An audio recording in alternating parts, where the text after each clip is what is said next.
이건 말도 안 돼. 유엔 본부 회의장이 떠나갈 듯한 고성이 울려 퍼졌습니다. 평소라면 외교적 수사와 점잖은 미소로 가득했어야 할 그곳은 순식간에 아수라장이 되었습니다. 단상 위 일본 대표는 분을 이기지 못하고 자신의 앞에 놓인 마이크를 집어 던졌습니다.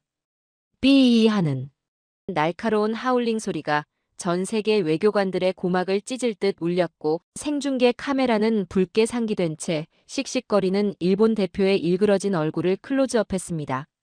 도대체 무슨 일이 있었던 걸까요? 수천억 원의 로비 자금, 화려한 프레젠테이션, 매수된 학자들의 거짓 증언. 일본이 10년을 공들여 준비한 이 거대한 거짓말의 성이 무너지는 데는 딱 5분이 걸렸습니다. 그것도 최첨단 무기나 거창한 논문이 아니었습니다. 한국 대표단이 낡은 가죽 가방에서 꺼낸 누렇게 변색된 종이 한 장. 그 종이 한 장이 어떻게 일본을 침몰시켰는지, 그리고 돈으로는 절대 살 수 없는 진실의 무게가 무엇인지. 전 세계가 숨죽여 지켜본 그날의 통쾌한 참교육 현장, 그 긴박했던 순간으로 여러분을 안내합니다. 잠깐 좋아요와 구독해주시면 정말 감사하겠습니다. 제 이름은 제임스 설리반. 유엔 안전보장이사회 상임 고문으로 30년, 제 인생의 절반을 이곳 뉴욕 맨해튼의 빌딩 숲에서 보냈습니다.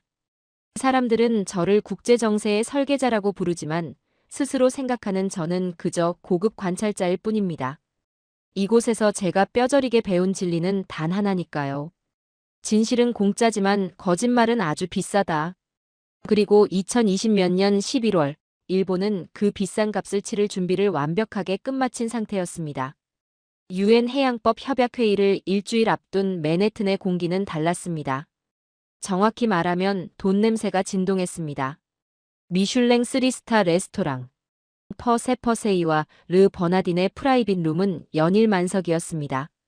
예약자 명단에는 없었지만 그 방들의 주인은 모두 일본 외무성에서 파견된 로비스트들이었습니다. 그들은 아주 세련되고 치밀했습니다. 아프리카의 개발도상국 대표에게는 식수 개선 사업 원조라는 명목으로 수천만 달러의 차관을 약속했고, 남미의 대표들에게는 일본 기업의 공장 설립을 제안했습니다. 유럽의 유명 국제법 학자들에게는 자물쇠라는 이름으로 거액의 수표가 쥐어졌습니다. 그들의 목표는 단 하나, 지도 위에 있는 작은 점, 독도를 국제적인 분쟁 지역으로 공식화하는 것. 일본은 이번 회의를 위해 영토 분쟁 대책 특별 예산이라는 명목으로 무려 5억 달러, 한국 돈으로 6천억 원이 넘는 돈을 쏟아부었습니다. 회의 전날 저녁 7시. 제 사무실의 육중한 오크통 문이 노크 소리와 함께 열렸습니다. 들어온 사람은 일본 측 수석 대표 다나카였습니다. 그는 런던 세빌 로에서 맞춘 것이 분명한 감색 수트를 입고 특유의 사람 좋은 미소를 짓고 있었습니다. 설리반 고문님, 야근 중이셨군요. 피로회복제나 한잔 하시죠. 그가 테이블 위에 내려놓은 것은 약국에서 파는 드링크가 아니었습니다. 호박색 영롱한 빛을 내뿜는 위스키 병. 라벨에는 더 맥켈란 52여즈 올드가 선명했습니다. 한 병에 1억 원을 호가하는 술이 아니라 액체로 된 보석이었죠. 다나카는 능숙한 손놀림으로 크리스털 잔에 술을 따랐습니다. 꼬르륵 하는 소리마저도 경쾌하고 오만하게 들렸습니다. 향이 좋지 않습니까? 이 술 한 잔이 아마 가난한 나라 외교관들의 1년 연봉보다 비쌀 겁니다. 그는 잔을 건네며 비릿하게 웃었습니다. 그 웃음 뒤에는 너도 결국 돈 앞에선 별 수 없잖아. 라는 조소가 깔려 있었죠. 설리반 고문님, 이번 회의는 복잡할 것 없습니다. 그냥 형식적인 절차가 될 겁니다. 한국은 늘 감정만 앞세우며 사과해라, 반성해라 소리치지 않습니까? 지겹죠. 이제 국제사회도 냉정함을 보여줄 때가 됐습니다. 그는 의자의 등을 기대며 마치 이미 승리한 장군처럼 거만하게 말을 이었습니다. 우리는 이미 24개국의 확고한 지지를 확보했습니다. 아프리카 10개국, 남미 5개국, 그리고 유럽의 주요 인사들까지. 한국은 고작 5개국 정도나 될까요? 게임이 안 됩니다. 저는 혀끝에 닿는 1억짜리 위스키의 맛을 느끼며 씁쓸하게 물었습니다. 다나카 씨, 한 가지만 묻죠. 당신은 당신네 주장이 사실이라고 진심으로 믿습니까? 다나카는 잠시 잔을 돌리던 손을 멈췄습니다. 그리고 안경 너머로 차가운 눈빛을 번뜩이며 대답했습니다. 설리반 씨, 외교관 생활 30년 하시면서 왜 순진한 말씀을 하십니까? 이 바닥에서 중요한 건 what is true 무엇이 진실인가가 아닙니다. 후 페이즈 모누가 더 많이 지불하는가죠. 진실이란 건 말입니다. 결국 다수가 합의해준 거짓말일 뿐입니다. 그 순간 제 가슴 속에서 무언가가 쿵 하고 내려앉았습니다. 소름이 돋았습니다. 저 뻔뻔함. 돈으로 역사를 사고 힘으로 진실을 뭉개버리겠다는 저 오만한 확신. 다나카가 나간 뒤 저는 창밖으로 보이는 뉴욕의 화려한 야경을 내려다보며 혼잣말을 내뱉었습니다. 이번엔 한국이 버티기 힘들겠어. 상대는 악마에게 영혼이라도 팔 준비가 되어 있거든. 그때까지만 해도 저는 몰랐습니다. 악마를 잡는 건 천사가 아니라 기록된 진실을 든 늙은 사냥꾼이라는 것을요. 운명의 날이 밝았습니다. 유엔 본부 대회의장은 아침부터 팽팽한 긴장감에 휩싸였습니다. 에어컨이 가동되고 있었지만 사람들의 열기로 공기는 후끈거렸습니다. 각국 대표단이 속속 입장했습니다. 그 중에서도 일본 대표단의 입장은 마치 개선 장군의 행렬 같았습니다. 총 15명의 대규모 대표단. 전원이 똑같은 고급 수트를 입고 최신형 태블릿 PC와 통신 장비를 착용하고 있었습니다. 그들의 책상 위에는 두꺼운 컬러 제본 자료집이 산더미처럼 쌓여 있었습니다.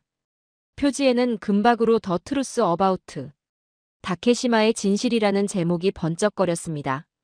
다나카 수석 대표는 여유롭게 다리를 꼬고 앉아 옆자리의 영국 대표에게 농담을 건네며 호탕하게 웃고 있었습니다. 이번 회의 끝나고 저녁은 제가 모시죠. 맨해튼 최고의 스시 바로 예약해뒀습니다. 그 모습은 마치 회의가 시작되기도 전에 승전보를 울리는 것 같았습니다. 반면 그 맞은편에 앉은 한국 대표단의 모습은 솔직히 말해서 처참할 정도로 초라했습니다. 단 3명. 수석 대표로 보이는 중년의 남성, 한 박사와 젊은 서기관 2명이 전부였습니다. 그들의 책상 위에는 그 흔한 노트북 한 대조차 없었습니다. 구석에는 급하게 끼니를 때운 듯한 빈 샌드위치 포장지와 컵라면 용기가 보였습니다. 일본 대표단이 호텔 조식 뷔페를 즐길 때 그들은 회의장 구석에서 밤을 새운 게 분명했습니다. 한 박사의 양복은 유행이 한참 지난 펑퍼짐한 스타일이었고 소매 끝은 닳아서 실밥이 터져 있었습니다. 그의 눈은 붉게 충혈되어 있었지만 입만은 굳게 다물려 있었습니다. 주변의 외교관들이 수군거리기 시작했습니다. 그 소리는 제 귀에도 똑똑히 들렸습니다. 저게 한국 대표단이야? 너무 비교되는데? 포기한 거 아니야? 자료도 없이 맨몸으로 왔어? 쯧쯧, 일본이 이번에 작정하고 나왔다던데. 불쌍하게 됐군. 심지어 일부 서구권 기자들은 이미 기사 제목을 뽑고 있었습니다. 한국의 외교적 참패 예견, 준비된 일본 vs 무력한 한국. 제 옆자리의 프랑스 대표 앙리가 저를 툭 치며 비웃듯 속삭였습니다. 이봐 제임스, 저것 좀 봐. 한 박사 앞에 있는 저거. 가방이야? 박물관에서 훔쳐온 거 아니야? 그의 손가락이 가리킨 곳에는 정말로 낡아빠진 갈색 가죽 가방 하나가 덩그러니 놓여 있었습니다. 모서리는 다 해졌고 잠금 장치는 녹이 슬어 금방이라도 부서질 것 같았습니다. 최첨단 기기로 무장한 일본 대표단 앞에서 그 낡은 가방은 너무나 초라하고 촌스러워 보였습니다. 하지만 저는 웃을 수 없었습니다. 이상했습니다. 다나카의 여유로운 웃음보다 한 박사의 저 무표정이 더 신경 쓰였습니다. 그는 주변의 비웃음 따위는 들리지 않는다는 듯 오직 자신의 앞에 놓인 그 낡은 가방만을 응시하고 있었습니다. 그리고 그의 손은 가방의 녹슨 잠금 장치를 아주 천천히 그리고 부드럽게 어루만지고 있었습니다. 마치 전장에 나가기 전 자신의 애검을 닦는 늙은 무사처럼. 그때 문득 30년 전 제 스승이 해줬던 말이 떠올랐습니다. 제임스, 진짜 무서운 상대는 짖는 개가 아니야. 꼬리를 흔들지도 짖지도 않고 가만히 눈을 맞추는 상대를 조심해라. 그놈은 물꽃을 찾고 있는 거니까. 저는 앙리에게 나지막이 대답했습니다. 글쎄, 앙리. 겉모습만 보고 판단하지 마. 때로는 가장 낡은 가죽집에 가장 예리한 칼이 들어있는 법이거든. 오전 10시. 의장의 개회 선언과 함께 오전 세션이 시작되었습니다. 예상대로 오전은 일본의 완벽한 동무대였습니다. 조명이 어두워지고 대형 스크린에는 마치 할리우드 블록버스터 영화 같은 오프닝 영상이 재생되었습니다. 웅장한 오케스트라 음악과 함께 3D로 구현된 동해의 지도가 나타났습니다. 다나카 대표는 무선 마이크를 차고 단상 위를 거닐며 스티브 잡스처럼 프레젠테이션을 시작했습니다. 존경하는 의장님, 그리고 세계 각국의 대표 여러분. 오늘 저는 감정이 아닌 이성에, 날조가 아닌 과학에 대해 이야기하려 합니다. 그의 영어 발음은 유창했고 제스처는 세련되었습니다. 화면에는 1950년대의 흐릿한 흑백 영상이 나왔습니다. 한국 해경이 일본 어선을 납포하는 장면이었습니다. 하지만 그 영상은 교묘하게 편집되어 있었습니다. 한국 해경은 마치 무고한 어민을 학살하는 해적처럼 묘사되었고 일본 어민들은 불쌍한 피해자로 둔갑해 있었습니다. 보십시오.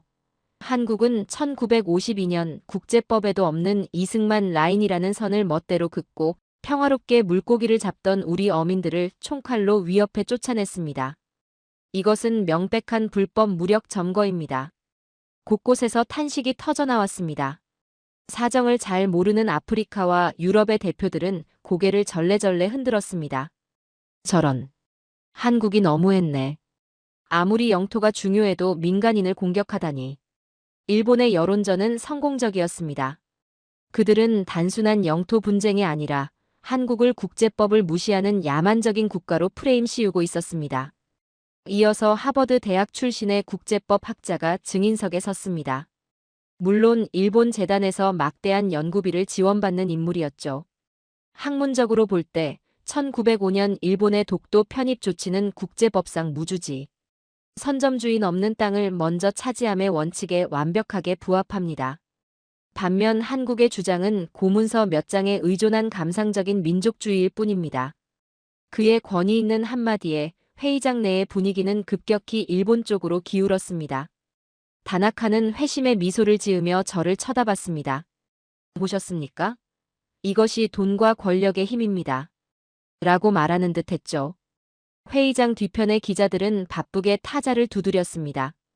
속보 일본, 압도적인 논리로 유엔 회의장 장악. 한국 대표단 침묵. 저는 속이 울렁거렸습니다. 눈앞에서 진실이 강간당하는 기분이었습니다. 하지만 저 역시 유엔의 고문으로서 중립을 지켜야만 했습니다. 도와주고 싶어도 도와줄 명분이 없었습니다. 한국이 침묵하고 있는 한. 점심시간이 지나고 오후 2시. 드디어 한국의 반론 시간이 되었습니다. 사회자가 건조한 목소리로 호명했습니다. 다음은 대한민국 대표단의 발언 순서입니다. 회의장에는 무거운 정적이 흘렀습니다. 사람들은 한국 대표가 단상에 올라가 핏대를 세우며 소리를 지르거나 억울하다며 눈물로 호소할 것이라고 예상했습니다. 늘 약자들이 그래왔으니까요. 일본 대표단은 팔짱을 낀 채 어디 한번 지져봐라 하는 표정으로 비웃음을 흘리고 있었습니다. 하지만 한 박사는 자리에서 일어나지 않았습니다. 그는 아주 천천히 안경을 벗어 안경 닦기로 닦았습니다. 슥, 슥. 그 미세한 소리가 마이크를 타고 들릴 정도로 회의장은 조용했습니다. 안경을 다시 쓴 그는 단상으로 나가는 대신 자신의 자리에 앉은 채로 마이크를 켰습니다. 존경하는 의장님, 그리고 각국 대표 여러분. 그의 목소리는 놀라울 정도로 차분하고 낮았습니다. 흥분이나 분노는 전혀 느껴지지 않는 마치 깊은 우물 속에서 울리는 듯한 목소리. 오전 내내 일본 대표단의 발표를 잘 들었습니다. 참으로 인상적이더군요. 화려한 그래픽, 감동적인 음악, 유명 교수님들의 증언. 마치 잘 만들어진 한 편의 판타지 영화를 보는 것 같았습니다. 회의장 곳곳에서 푸파는 웃음소리가 터져나왔습니다. 일본 대표단의 얼굴이 순식간에 구겨졌습니다. 다나카가 뭐라 소리치려 했지만 한 박사는 말을 이어갔습니다. 하지만 저희 대한민국 대표단은 죄송하게도 저런 화려한 영상은 준비하지 못했습니다. 두꺼운 컬러 보고서도 없습니다. 그는 잠시 말을 멈추고 회의장을 천천히 둘러보았습니다. 그의 시선이 닿는 곳마다 사람들이 숨을 죽였습니다. 왜냐하면 진실은 포장이 필요 없기 때문입니다. 그리고 진실은 비싸지 않기 때문입니다. 그 마지막 한마디. 비싸지 않다는 말은 수천억을 쏟아부은 일본의 로비를 정면으로 조롱하는 비수였습니다. 다나카의 얼굴이 붉게 달아올랐습니다. 그리고 한 박사는 마침내 책상 위에 있던 그 낡은 가죽 가방으로 손을 가져갔습니다. 모두의 시선이 그 낡아빠진 가방에 집중되었습니다. 한 박사의 손가락이 녹슨 잠금 장치를 눌렀습니다. 그 작고 투박한 금소금이 거대한 유엔 회의장의 정막을 깼습니다. 마치 판도라의 상자가 열리는 소리처럼. 그가 가방 안에서 꺼낸 것은 최첨단 태블릿도 USB도 아니었습니다. 그것은 누렇게 변색되고 가장자리가 달아버린 아주 오래된 종이 한 장이었습니다. 한 박사는 그 종이를 조심스럽게 들어 회의장 중앙에 있는 실물 화상기 다큐멘트 캐머러 위에 올려놓았습니다. 대형 스크린에 그 작은 종이가 100배 크기로 확대되어 나타났습니다. 회의장 안의 모든 눈이 그 종이에 꽂혔습니다. 한자로 빼곡하게 적힌 고문서. 종이는 세월의 무게를 이기지 못해 누렇게 변색되었지만 그 상단에 찍힌 붉은 도장만큼은 핏방울처럼 선명했습니다. 그것은 일본 황실의 국화 문양 임피리얼 실이었습니다. 다나카 대표님. 한 박사의 목소리가 처음으로 날카로워졌습니다. 이 도장이 무엇을 의미하는지 일본 외무성 엘리트인 당신이 모르지는 않겠지요? 다나카는 안경을 고쳤으며 화면을 응시했습니다. 처음엔 비웃음 섞인 표정이었던 그의 얼굴이 문장을 한 줄 한 줄 읽어내려갈수록 흙빛으로 변해갔습니다. 그의 동공이 지진이 난 듯 흔들리기 시작했습니다. 입술이 파르르 떨리며 무언가 중얼거렸습니다. 소나, 박하나. 그럴 리가. 말도 안 돼. 한 박사는 그 틈을 놓치지 않았습니다. 그는 지휘봉을 들어 화면의 한 구절을 정확히 가리켰습니다. 이 문서는 1877년 3월 29일 귀국의 최고 국가기관이었던 태정관 DA 캔이 내무성에 하달한 공식 지령문, 바로 태정관지령입니다. 회의장이 술렁이기 시작했습니다. 통역기에서 흘러나오는 내용을 듣고 각국 대표들이 서로의 얼굴을 쳐다보았습니다. 한 박사가 지휘봉으로 글자를 하나하나 짚어가며 우렁찬 목소리로 해석을 시작했습니다. 여기 명확히 쓰여 있군요. 죽도울릉도와 일도독도는 본방 일본과 관계없음을 명심하라. 그리고 그 뒤에 덧붙여져 있습니다. 이는 천황 폐하의 재가를 받은 사항이니 관리들은 이를 어김없이 따를 것. 쿵. 마치 거대한 망치가 회의장을 내려친 듯한 충격이었습니다. 이것은 한국이 주장하는 문서가 아니었습니다. 조선의 문서도 아니었습니다. 다름 아닌 일본 정부가 일본의 공무원들에게 내린 최고 수준의 행정명령서였습니다. 귀국은 오늘 오전 내내 독도가 역사적으로 일본의 고유 영토라고 주장했습니다. 그런데 1877년에 일본 정부는 독도는 일본 땅이 아니다라고 못 박았습니다. 한 박사는 다나카를 정면으로 노려보며 결정타를 날렸습니다. 다나카 대표, 당신은 지금 당신들의 조상이 내린 결정을 부정하는 겁니까? 아니면 1877년에 일본 천황이 거짓말을 했다고 주장하는 겁니까? 완벽한 논리적 모술라지컬 패러닥스. 일본이 독도를 자기네 땅이라 우기면 천황의 명령을 거역하는 불충이 되고 천황의 명령을 따르면 독도는 한국 땅이 되는 외통수. 일본이 수백억을 들여 쌓아 올린 논리의 탑이 자신들이 만든 문서 한 장에 의해 스스로 무너져 내리는 순간이었습니다. 다나카는 자리에서 벌떡 일어났습니다. 그의 얼굴은 잘 익은 토마토처럼 불그락푸르락 변해 있었습니다. 이에 있습니다. 그건 단지 과거의 행정착오였을 뿐입니다. 국제법적 효력은 없습니다. 하지만 그의 목소리는 찢어질 듯 갈라져 있었습니다. 누가 봐도 궁지에 몰린 쥐의 비명소리였습니다. 행정착오라고요? 한 박사는 헛웃음을 지었습니다. 그리고 다시 가방으로 손을 가져갔습니다. 그렇다면 이것도 착오입니까? 그가 두 번째 문서를 꺼냈습니다. 1900년 10월 25일 대한제국 칙령 제41호입니다. 우리 정부는 이미 1900년에 독도를 울릉도 군수에 관할 구역으로 법령화하여 전 세계에 공표했습니다. 일본이 독도를 불법 편입하기 5년 전의 일입니다. 그리고 세 번째 문서가 나왔습니다. 이번에는 영문으로 된 타이핑 문서였습니다. 이것은 1946년 1월 29일 연합국 최고사령부 지령 SCAPIN 제677호입니다. 한 박사는 저를 보며 말했습니다. 설리반 고문님, 이 문서는 당신네 미국이 작성한 것입니다. 여기 사망을 보십시오. 일본의 영토는 4개 섬혼슈, 규슈, 시코쿠, 홋카이도로 제한하며 독도는 제외한다. 팩트의 폭격 합법 파밍이 이어졌습니다. 한 박사는 감정을 섞지 않았습니다. 그저 낡은 가방에서 종이를 꺼내고 읽고 내려놓을 뿐이었습니다. 하지만 그 종이 한 장 한 장이 떨어질 때마다 일본 대표단의 표정은 절망으로 일그러졌습니다. 아프리카와 남미의 대표들도 이제는 알겠다는 듯 고개를 끄덕였습니다. 돈으로 매수된 표심이 명확한 증거 앞에서 흔들리기 시작했습니다. 한 박사는 마지막 문서를 내려놓고 안경을 벗어 탁자에 놓았습니다. 그리고 처음으로 그의 목소리에 깊은 물기가 배어나왔습니다. 존경하는 의장님. 우리는 지난 70년 동안 조용히 이 증거들을 모아왔습니다. 그는 잠시 말을 멈추고 떨리는 입술을 굳게 다물었습니다. 당신들이 막대한 돈을 들여 로비를 하고 교과서를 왜곡하고 위안부 할머니들을 모욕할 때 우리는 묵묵히 도서관을 뒤지고 먼지 쌓인 창고를 뒤지며 진실을 기록했습니다. 그의 눈가가 붉어졌습니다. 그것은 슬픔이 아니라 뼛속 깊은 곳에서 끓어오르는 한과 자부심이었습니다. 독도는 우리에게 단순한 바위섬이 아닙니다. 일본 제국주의의 군합발에 가장 먼저 짓밟혔고 해방과 함께 가장 먼저 되찾은 우리 민족의 막내 아들입니다. 70년을 기다려온 이 피 묻은 역사를 어떻게 돈 몇 푼과 거래할 수 있단 말입니까? 그의 마지막 절규가 회의장을 가득 채웠습니다. 통역 부스의 통역사마저 잠시 목이 메어 통역을 멈췄습니다. 펜 굴리는 소리조차 들리지 않는 완벽한 정막.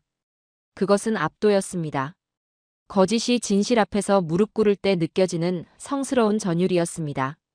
제 옆자리에 앉아있던 미국 국무부 동료가 멍한 표정으로 나지막이 속삭였습니다. 데밋. 젠장. 한국이 이겼어. 완벽한 KO 승이야. 저건 반박할 수가 없어. 상황은 종료되었습니다. 승패는 이미 링 위에서 결정난 복싱 경기와 같았습니다. 하지만 일본 수석대표 다나카는 패배를 받아들이지 못했습니다. 아니, 받아들일 수 없었을 겁니다. 5억 달러라는 천문학적인 돈을 쓰고도 낡은 종이 몇 장에 패배했다는 보고서를 올리면 그의 인생은 끝장이니까요. 그는 이성을 잃었습니다. 거짓말이야. 저건 다 조작된 거야. 한국이 위조한 거라고. 다나카는 짐승처럼 울부짖으며 자신의 책상 위에 있던 서류 뭉치를 집어 던졌습니다. 수백 페이지의 컬러 보고서가 눈처럼 흩날리며 바닥에 떨어졌습니다. 그리고 그는 해서는 안 될 짓을 저질렀습니다. 자신의 앞에 있던 발언대 마이크를 뽑아 바닥을 향해 힘껏 내동댕이 친 것입니다. 효과음 쾅. 삐익. 날카로운 하울링 소리가 스피커를 찢을 듯 울렸습니다. 경호원들이 황급히 뛰어들어왔습니다. 다나카는 씩씩거리며 넥타이를 풀어 헤치고 한 박사를 향해 삿대질을 해댔습니다. 내 놈들. 두고 보자. 경제 제재를 가할 거야. 반도체를 끊어버릴 거라고. 그 추악한 모습이 전 세계 뉴스 채널에 생중계되었습니다. 품격을 강조하던 일본 외교의 민낯이 드러나는 순간이었습니다. 회의장을 빠져나가려는 일본 대표단을 향해 평소 일본의 돈에 휘둘리던 제3세계 국가 대표들조차 싸늘한 시선을 보냈습니다. 아프리카의 한 대표는 바닥에 떨어진 일본의 브로셔를 밟고 지나가며 혀를 찼습니다. 돈으로 진실을 살 수는 없군. 우리도 속았어. 힘의 논리가 아닌 명분의 논리가 승리한 것입니다. 회의가 끝나고 사람들은 모두 한 박사에게 몰려가 악수를 청했습니다. 저는 그 인파를 뚫고 한 박사에게 다가갔습니다.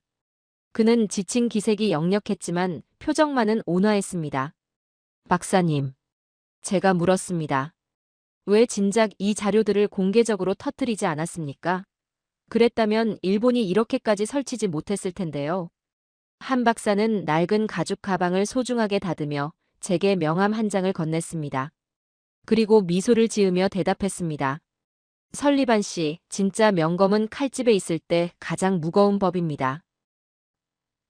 우리는 일본이 스스로의 모순에 빠질 때까지 기다린 겁니다. 그들이 거짓말의 성을 충분히 높이 쌓을 때까지요. 성이 높을수록 무너질 때 그 소리도 크지 않겠습니까? 그게 이 작은 섬을 지키는 우리의 방식입니다. 저는 그 순간 등줄기에 식은땀이 흘렀습니다. 한국인들은 감정적인 투사가 아니었습니다. 그들은 가장 치밀하고 가장 인내심 강하며 가장 무서운 전략가였습니다. 70년을 침묵하며 칼을 갈아온 그 끈기 앞에 일본의 돈다발은 종이 조각에 불과했습니다. 그날 밤 저는 워싱턴 백악관과 펜타곤으로 보낼 일일 보고서를 작성했습니다. 원래 제가 쓰려던 보고서의 제목은 한일 관계 개선을 위한 미국의 중재안이었습니다. 일본의 입맛에 맞춘 정치적으로 올바른 보고서였죠. 하지만 저는 딜리트 삭제 키를 눌러 그 파일을 영구 삭제했습니다. 그리고 새로운 페이지를 열어 떨리는 손으로 제목을 적어 내려갔습니다. 보고서 동해의 전략적 안정성에 관한 재평가 및 독도의 지위. 핵심 요약 일본의 독도 영유권 주장은 역사적, 국제법적으로 근거가 빈약함이 금일 유엔 회의에서 완벽히 증명됨. 오히려 일본 자국의 공식 문서가 한국의 주장을 뒷받침하고 있음. 재현 미국은 더 이상 이 문제에서 중립이라는 가면을 쓰고 일본의 억지를 묵인해서는 안 됨. 한국의 실효적 지배는 확고하며 이를 흔드는 것은 동북아 안보에 치명적임. 진실은 한국의 편에 있음. 전송 버튼을 누르는 제 손끝에서 짜릿한 전율이 느껴졌습니다. 30년 외교관 생활 중 가장 정직하고 떳떳한 보고서였습니다. 저는 의자를 돌려 창밖의 밤하늘을 올려다보았습니다. 뉴욕의 마천루 사이로 빛나는 북극성이 보였습니다. 지금쯤 지구 반대편 한국의 동쪽 끝 그 작은 바위섬에는 거친 파도가 치고 있겠지요. 영하의 날씨, 칼바람이 부는 그곳에서 총을 들고 서 있을 젊은 경비대원들의 얼굴이 떠올랐습니다. 그리고 그들을 위해 낡은 가방 하나를 들고 전 세계를 누비는 한 박사 같은 분들의 모습도요. 한국인들은 그 섬을 막내라고 부른다지요. 10손가락 깨물어 안 아픈 손가락 없다지만 유독 작고 상처 많은 막내 손가락은 부모에게 가장 아픈 존재입니다. 그래서 한국인들은 절대 그 섬을 포기하지 않을 겁니다. 부모는 자식을 거래하지 않으니까요. 저는 책상 서랍 깊숙한 곳에서 오늘 한 박사가 줬던 명함을 꺼내 명함첩 가장 앞장에 꽂았습니다. 그리고 마음속으로 보이지 않는 그 섬을 향해 경례를 보냈습니다. 행운을 빕니다, 독도. 당신은 혼자가 아닙니다. 여러분, 오늘 이야기 어떠셨나요?